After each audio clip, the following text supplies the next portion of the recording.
डोळे उघडा डोळे ज्ञानेश्वर महाराज म्हणतात ते नाहीतर इकडचा तिकडचा बघा ज्ञानेश्वरी वाचा इको कमी करा ज्ञानेश्वरी वाचा ज्ञानेश्वरी कीर्तन प्रवचन कमी ऐका पण ज्ञानेश्वरी वाचा पण इथल्यांना सुद्धा टाइम नाही का ज्ञानेश्वरी वाचायला इकडचा तिकडचा खिदडखाना सासू सासऱ्यांच्या जावायच्याच गोष्टी चालू आहेत आणि ते तुम्ही त्यांना काय सांगता ते महाराज यांना अहो याच्यात तर त्याच्यात त्यांची रात्रंदिवस उलथा पालत चालू आहे आणि तुम्ही त्यांना काय सांगता ते विचारलं कधी महाराजांना महाराज अहो आमचा काहीतरी उतराचं साधन सांगा मी कोण आहे काहीतरी सांगा मी आलो कुठं इथं राहून करायचं काय जायचं कुठं संत कशाला म्हणतात देव कशाला म्हणतात देव असेल तर त्याची माझी भेट होईल का आणि झाली बी तर कशाने होईल याच्यासाठी महाराजांना एवढ्या लांबून बोलवायचे कशासाठी दोन दोन जिल्हे राज्य ओलांडून इथं बोलवायचे सोडायचे नाही महाराज तसले त्यांना विचारायचंय तुमचा अधिकार आहे तो त्याच्यासाठी महाराज एवढं लांबून बोलवलेत ना तुम्ही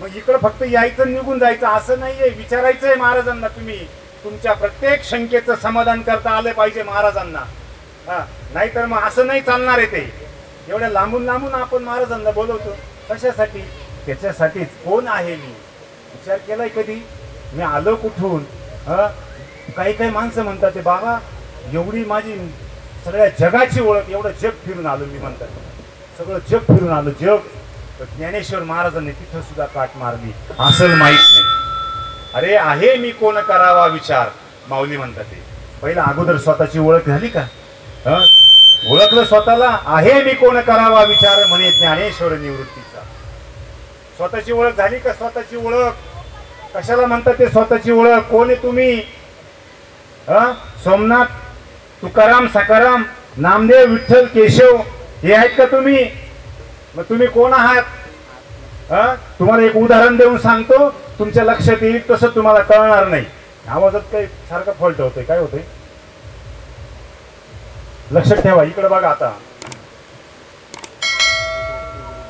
हा समोर रस्ता आहे ना रस्ता आपण सगळे शेतकरी मंडळीत ना बाबा श्रीपाद बाबा सुद्धा याच्यात जास्त उदाहरण द्यायचे सहज परमार्थ समजून सांगायचा लोकांना कळल कसा हा जो रस्ता आहे ना हा रस्ता या रस्त्याच्या पलीकडे शेत आहे त्या शेतामध्ये तो शेतकरी पेरतोय काय करतोय पेरतोय शेतामध्ये पेरतोय कळतंय तुम्हाला पेरणी हा तर तो शेतकरी त्या रस्त्याच्या पलीकडे शेतामध्ये पेरतोय आता त्या रस्त्यानं जाणारे येणारे जेवढे लोक आहेत त्यांना कळेल का तो काय पेरतोय ते तुम्ही बोलत चला तुम्ही बोलले तर तुम्हाला कीर्तन जास्त समजेल तुमच्यापेक्षा मी काही जास्त हुशार नाही इथं सगळी मंडळी अगदी एका चढी एक आहे एकाचे मनोव्यापारी आहे बाबा है ना हा तुम्ही बोलत चला बोलले तर जास्त तुम्हाला कळल मला सांगा रस्त्याने जाणारे येणारे जे माणसं आहेत त्यांना कळल का शेतकरी काय पेरतोय ते नाही कळणार ना बरं मग त्यांना जर कळून घ्यायचं असेल तर काय करावं लागेल मग तिथं जावं लागेल आणि काय कारण ते दिसतं ना इथं ते बियाणं बी इथं असतं ना इथंच असतं ना असं मुठीत घेतलं साड्यात टाकलं नळीतून खाली गेलं पाठीमागं फळीनं हे सपाट करून दिलं दिसायला चान्सच नाही कुठं आपल्याला तिथं जावं लागेल त्या शेतकऱ्याला विचारावं लागेल की बाबा तू काय पेरतोय तसं माईक जवळ बोलू तसं तुम्ही कोण आहात याचं जर तुम्हाला उत्तर पाहिजे असेल तर तुम्हाला संतांकडे जावं लागेल मग कोण आहात तुम्ही तुम्हाला संत सांगतील कोण आहात तुम्ही मी कोण आहे करावा विचार म्हणे ज्ञानेश्वर निवृत्तीचा त्याचं उत्तर तुकोबारा देतात ते मी वासुदेव तत्वतः तुम्ही सामान्य नाहीये बाबांनो प्रभू तुम्ही महेशाच्या मूर्ती आहेत मूर्ती आणि मी दुबळा कीर्तनकाराला वाटलं पाहिजे मी दुबळा आहे वाटतंय का नाही वाटत ना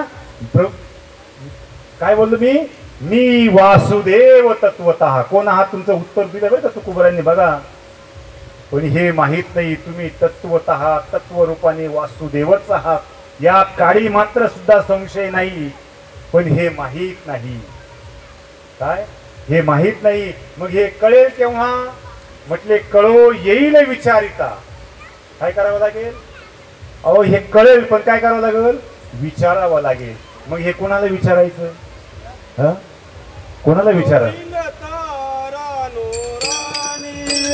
कावेरी तारा राणी कावेरी तारा राणी कावेरी तारा राणी पुरुषा संतांची गावानी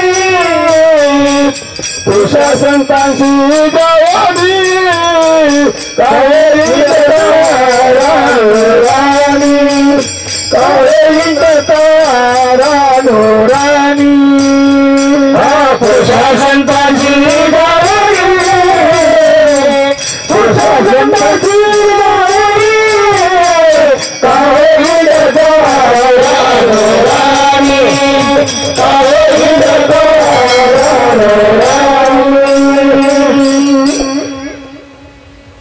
त्याच्या अगोदर धरा बळकट भाव तुम्हापाशी आहे देव कार्य हिंडता रानोराणी पुसा संतांशी जावणी मी वासुदेव तत्वतः कळू येईल विचारिता कुणाला विचारावं म्हणजे आहे ठाऊक सभाग्य संता ते संतांना माहित आहे म्हणून परमार्थामध्ये देव शोधण्याच्या भानगडीत पडू नका सगळा उलटा धंदा चाललाय सांगणाऱ्याला माहित नसल्यामुळे ऐकणाऱ्याची हजेरी लागत नाही मास्तर गैरहजर विद्यार्थ्याची हजेरी लागू शकत लक्षात ठेवा देवाला शोधण्याच्या भानगडीत पडू नका देवाला शोधायचं असेल तर संतांना शोधा चालले उठलंय सुटलंय आम्ही चाललोय पंढरपूरला चाललोय आळंदीला जाऊ नका ह्या मताचा मी नाही चला चला आळंदीला जाऊ जायचंय ना आळंदीला चला की मग कोण नाही म्हणतंय काय करायचंय आळंदीला जाऊन अरे ज्ञानेश्वर डोळा पाहू ज्ञानोबारांची ती बघितल्यानंतर डोळे भरून ज्ञानेश्वर महाराजांना बघायचंय ज्ञानी आळंदीला गेल्याच्या नंतर पुढचं महत्वाचं आहे काय पुढचं चला आळंदीला जाऊ ज्ञानेश्वर डोळा पाहू कशासाठी होतील संतांची भेटी आणि सांगू सुखाची या गोष्टी अहो संत भेट होईल एखादा महात्मा भेटेल कुठं तरी त्याच्या पायाजवळ बसायला भेटेल आणि कधी तुमचा आमचा उद्धार होऊन जाईल कळणार सुद्धा नाही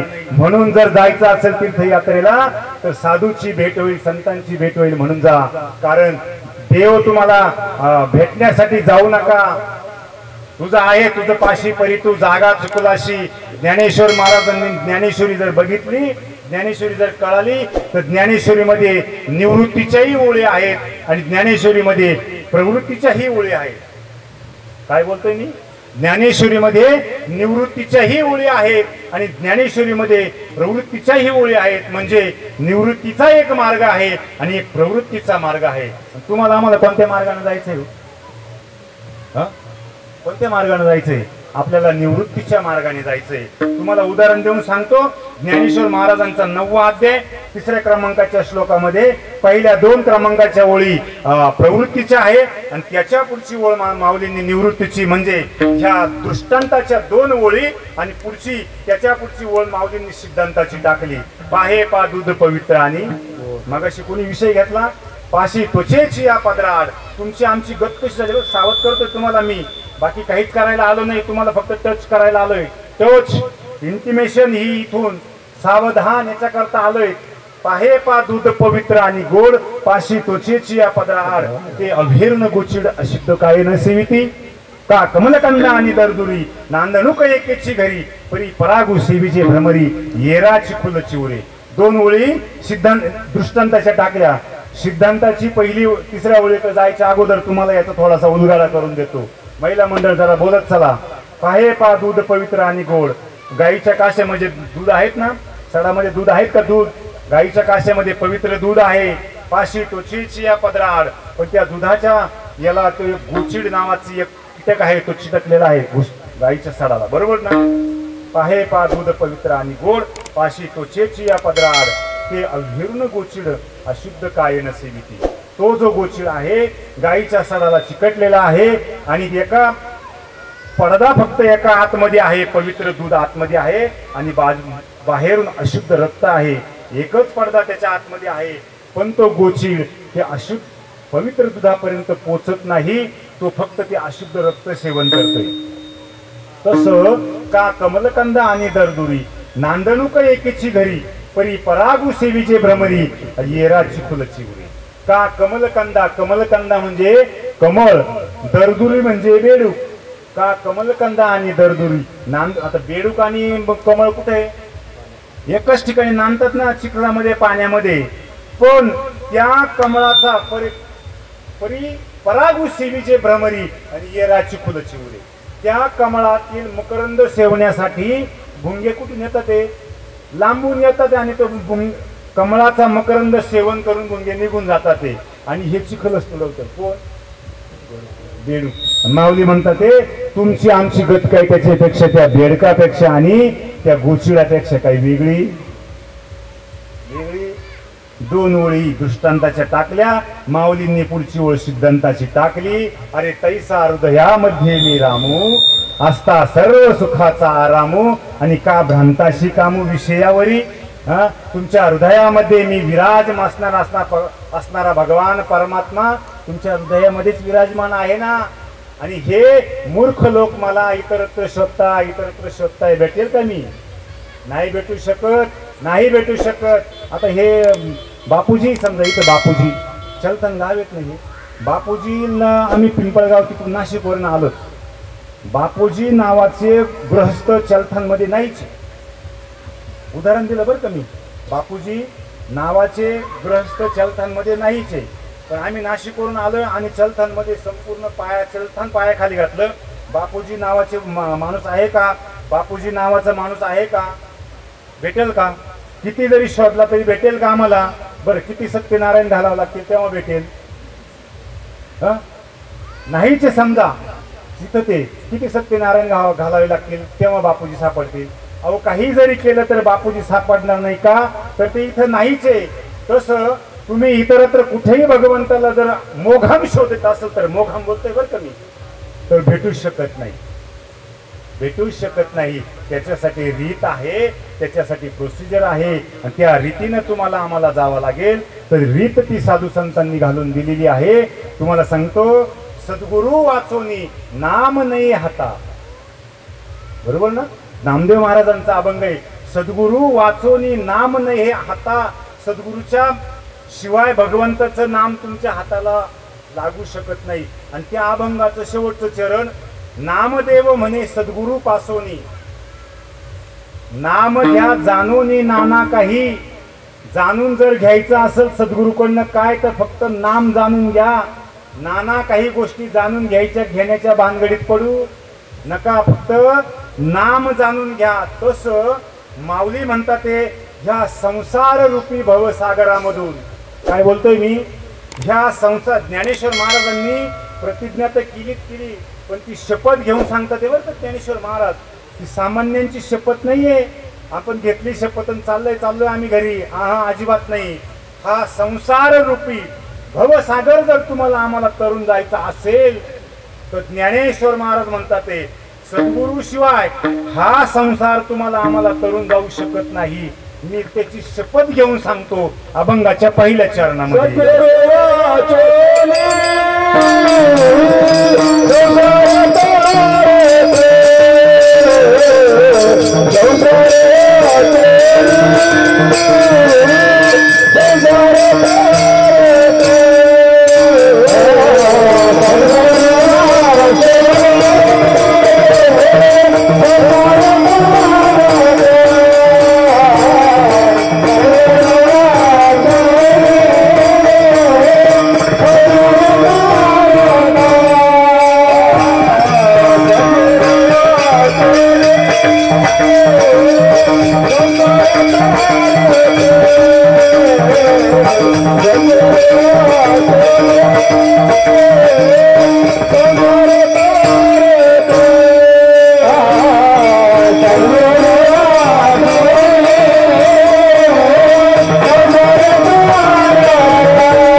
संसारी तारक. ज्ञानेश्वर महाराज शपथ घेऊन सांगतात ते बरं का. शपथ सद्गुरु वाचोनी संसारी तारक नसेची निष्टंक आन कोणी.